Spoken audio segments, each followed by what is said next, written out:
So there's this video circulating of this MSNBC reporter, and she kind of throws her notes up in the air, and she's really frustrated. And it seems like the expression on her face makes it seem like she's thinking, what the hell do I talk about now? And I feel like I'm in the exact same situation in a lot of ways. So when I originally assigned Luiselli's book, the goal was to help us bring things together at the end of the quarter, right? And so I figured we'd take all these abstract concepts we've been talking about and apply them directly to this concrete situation that she's talking about in this book, right? And I had never would have anticipated that we'd have the biggest moment of mass unrest in my lifetime, at least since the Vietnam War, I have to imagine, right? And so I'm kind of left in the situation like, what the hell do I even talk about? I mean, everything that's going on in our world right now is intimately related to language and power. Like, there's so many things that we could be talking about, right? So here's what I'm going to do, right? I'm going to go back to Foucault, right? There's some questions that you asked about Foucault earlier in the quarter, and so I want to use this as an opportunity to revisit some of those questions and clarify some things, right? I'm going to apply them to Luiselli's book so you can see how Foucault's ideas aren't just this abstract stuff that's related to just sexuality, right? It's also directly applicable to the other kinds of political situations that we find ourselves in. And then here and there, I'm going to offer some of my reflections about how this applies to our current moment of unrest as well, right? And I don't have any answers to any of these questions, right? I can't, right? We're in the thick of things right now. But I hope that I always find myself that taking a step backwards and thinking about things a little more carefully and abstractly really helps us understand things a little bit better. And so I'm hoping it has that effect on you as well, right? So anyway, so we're going to talk about language and power. We're going to revisit Foucault.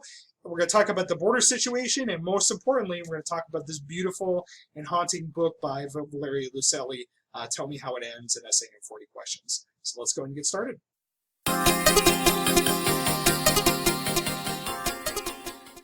So I'm going to let Luiselli introduce herself, just like I did with Amanda Montell, but I will say a few quick things before I show you the video. So she's 36, so she's a millennial, much like I am. She was originally born in Mexico City, but she moved to Madison, Wisconsin at the age of 2. And then her father was a diplomat, so she was all over the globe. So she went to Costa Rica, South Korea, South Africa, and then after her parents divorced, she moved back to Mexico City. In a similar fashion, she also studied all over the world. So she went to a university in India. She studied philosophy in Mexico. She also studied for a PhD in comparative literature at Columbia University. And so she's definitely a global citizen, and I think that affects her outlook to a certain degree. I also found out that she was a comparative dancer, which I thought that was interesting, and I thought that was worth noting. That's actually the reason she came to the United States in her later life. So anyway, so I'm going to go ahead and let her talk. This is for an award she received. And so I think it does a really good job introducing her, and I also think it's inspiring in a lot of respects, and I feel like we need some inspiration at this point, so that's part of the reason I decided to show it. I definitely don't think that writing stems from a kind of inspiration, just as I don't believe that there are aha moments in life, really, you know, that there's an accumulation of frustrations, of insights, of urgency.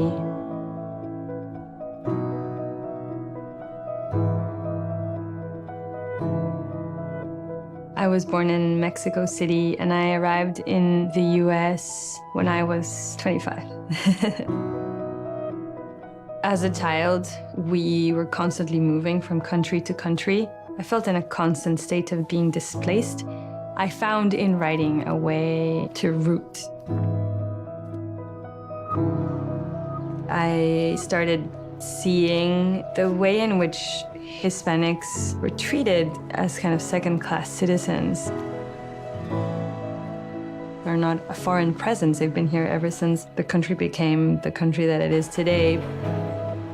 This is a country where there are 70 million Spanish speakers. It's the second largest Spanish-speaking country, yet it doesn't conceive itself as a bilingual country.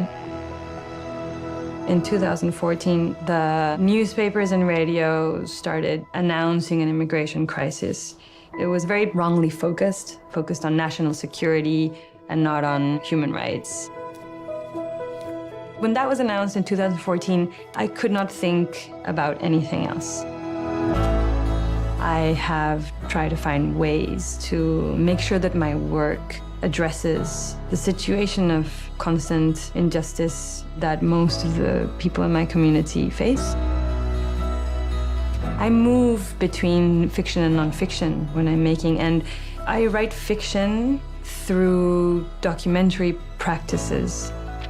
I always start by compiling an archive of the material that I'm going to be questioning. I work with legal documents, I work with testimonies, I work with news bits, sort of layering an archive to understand the space that I'm going to be moving in fictionally.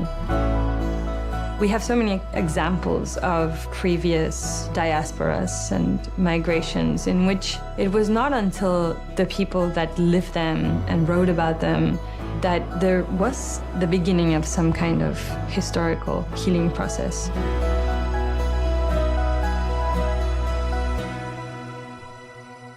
One of the things I find really inspiring about the end of this video is this discussion of hope and healing that she ends with.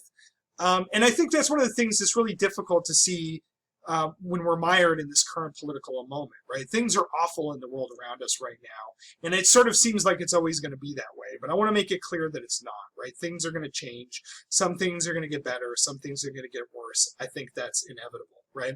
Now, I'm not one of those people that's foolish enough to believe that the arc of history bends towards justice the way Barack Obama always states, but I do think it's possible for us to make the world a better place, right? And part of how we do that is arrive at a more careful understanding of what's going on in the world around us. And that's one of the things that I think theory allows us to do. It allows us to take a step back and think more carefully about current events, right? So let's go ahead and talk about Foucault. Let's go and return to Foucault and show some of the ways that helps illuminate the problems that Luiselli talks about in her book, right? So Sam and their friends, and his friends, his group, said, Foucault would agree what we need is more speech because his book argued that there was not enough discourse concerning sex. When the topic of sex began to appear in the discussion, only certain topics were normalized rather than allowing for free discourse, right? And I want to bring this up because I think it's a really important misunderstanding of Foucault's work, but also because I think part of the reason why his work is so counterintuitive because it really runs counter to the way we think about speech and how it works in contemporary society, right? So the way we think about speech is that when we face a problem, right, if we just talk it out, right, we're eventually going to arrive at a good solution to it, right? That's the so-called marketplace of ideas, right? The idea is that if we just let everybody sort of talk it out, including the people that have really bad, terrible ideas, right, that eventually the good ones are going to rise to the forefront and they're going to win and the world is going to move more towards justice, right? And Foucault is definitely arguing against that, right? He doesn't think that's the way things work necessarily, right? And this is particularly true with sexual discourse, right? And so there's this language, the ironic thing he's saying about sexual discourse from that time period, right, is that there's an explosion of talk about sex during this time, right? And so people are talking about sex all over the place. They're talking about it in legal discourse, they're talking about it in psychology and in scientific discourse. Everybody seems to be talking about sex, right? But at the very same time, paradoxically, right, there's this discussion that there's this conversation about how we're not talking about sex enough, right? That if we just are more honest and talk about sex more, then we're going to arrive at that secret of what sex is, right? And we're going to reveal that to the world, and that idea is eventually going to help us arrive at some sort of sexual liberation or something along those lines, right? And he's saying that that's just not true, right? That isn't necessarily the case, right? Just because we're talking about our sexuality doesn't necessarily mean that we're going to arrive at better ideas about our sexuality, that we're going to arrive at more just ideas about our sexuality, or however you want to put it, right? And so whenever you look at any discourse, right, you always have to ask the same sort of questions, right? You have to ask the question, who is speaking, right? Who is silenced, right? What is being said? Who is being repressed? And who is letting, conversations move forward, right? Who has the power and who doesn't, right? It always comes back to the particular historical context. We can never understand what's going on in a particular discourse without understanding the historical moment that it finds itself in, right?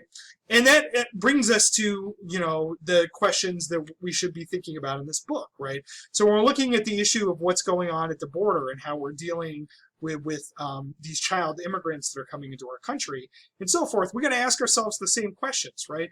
So in these conversations, right, who's being silenced, what kinds of conversations are being allowed to happen, and which ones are being shut down, right? Because hopefully the thing you're going to see here is, right, there's a tremendous amount of discourse going on about immigration, right?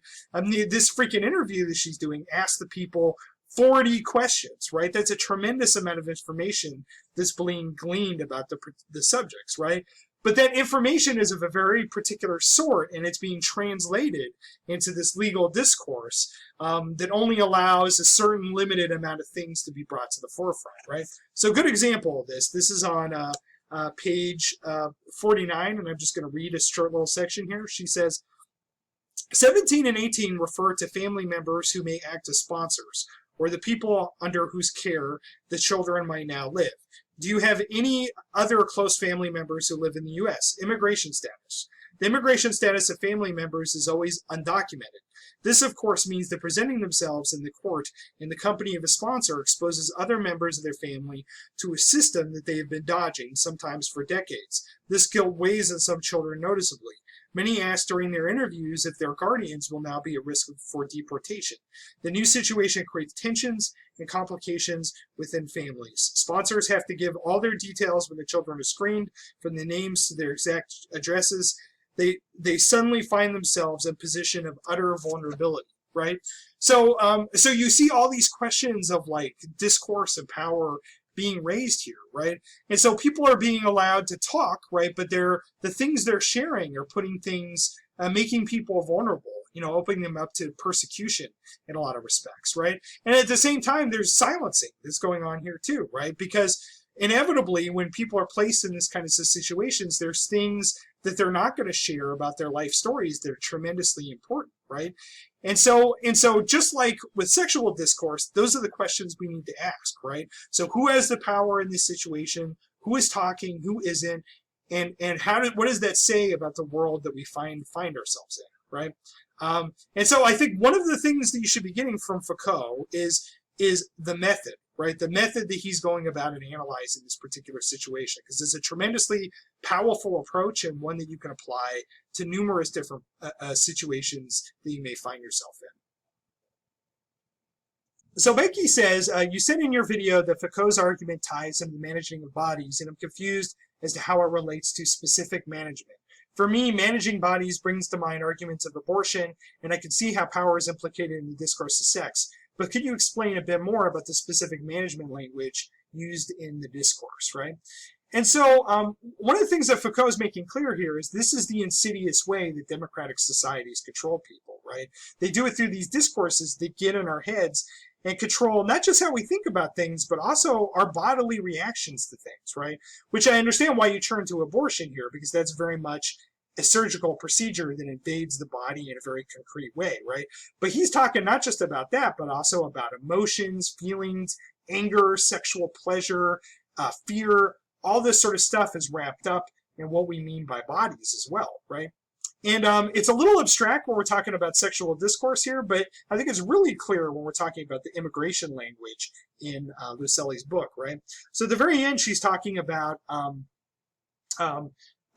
Mexican immigrants, right? And she talks about how easy it is to deport them, right? And so she goes and she says, this is on page 52 at the very end of our selection for today. She says, if a Border Patrol officer, upon detaining a screening a Mexican child, determines that this child is, 1, not a victim of a severe form of trafficking, 2, not at risk of trafficking upon return, 3, does not have a credible fear of persecution, and 4, is able to make an independent decision about returning, then the officer is entitled to deport the child. A Border Patrol officer can base a decision to deport a Mexican child on any evidence, no matter how substantial or insubstantial, is not required to document a rationale behind it, right? And so you can see here that all these decisions are being made in this very sort of abstract legal discourse, right? And so if this child checks all these 4 boxes, right, or doesn't check these boxes or whatever, you can deport that child automatically, right? And so automatically removed is all those things about the person's lived experience, right? So all the emotional experiences that they had coming across the border, all the tears and the anger and the frustration and the fear that they may have experienced in their home country in a lot of ways, that's all erased, right? And what's left is just this sort of legal checking of the boxes. in a lot of respects, right? And so there's no room for the Border Patrol officer to feel empathy or any of that sort of stuff. They can't use those things as a part of their decision-making process, right? And the same thing happens with sexual discourse too, right? When we move it into this sort of scientific realm, right, what's normal and not normal becomes this sort of rational thing, right? Once again, where you're kind of like just checking the boxes to figure out whether you're performing your sexuality in the correct way in a lot of respects, right? And think about CBT that we talked about last time in our reading for last week, right? Same sort of thing, right? CBT's goal is to say that the anger and fear that you're feeling around this certain thing is problematic, right? And so if you just approach this a little bit more rationally, right, you wouldn't feel that anger and fear anymore, right? And I think, that's important sometimes. Sometimes we do need to do that, right? But it's also important to be angry sometimes, right? Sometimes the stuff that's going on in the world around us demands for us to be angry. It demands for us to be afraid. It demands for us to be sad, right? And those things have political power too, and we have to not always push those things aside and sometimes embrace those when we're making decisions, right? And so I think that's part of what he's talking about. He's talking about managing bodies, right? These discourses cause us to internally manage the emotions that we have and move them into certain compartments and certain boxes, right? And sometimes we have to not do that. I think sometimes letting those emotions out is enormously powerful and important. So let me end with this question that Ravine asks. He says, what does Foucault say about the relationship between power and pleasure? Is he claiming that there is some sort of sexual pleasure in exerting power over sexuality? And the answer to that is absolutely. That's exactly what he's saying here, right? He's saying that there's definitely a relationship between power and sexual pleasure, right? And I think more broadly speaking, there's a relationship between power and pleasure just in general, right? That it feels pleasurable to have power over another group of people, right? And you can see that really clearly in Luiselli's book, once again, right? So she describes these right-wing groups, right, in their protests, right? And at one point she says, in another photograph that we find on the web, an elderly couple holds signs saying, illegal is a crime and return to senders. They're sitting on beach chairs wearing sunglasses. A caption explains, Thelma and Don Christie of Tucson demonstrate against the arrival of undocumented immigrants. I zoom in on their faces and wonder, what passed through the minds of Thelma and Don Christie when they prepared their protest signs? Did they pencil in protest against illegal immigrants in their calendars, right next to Mass and just before bingo, right? And she raises a number of important questions here, and I think one of the things that's definitely passing through their minds is pleasure, right? Because I think there is a tremendous amount of pleasure, at least for some people, that comes from having power over certain groups, right? And I definitely think you can see this clearly with right-wing militias. I was originally going to show you a video, but I've decided you could just go and look for that stuff on your own, right?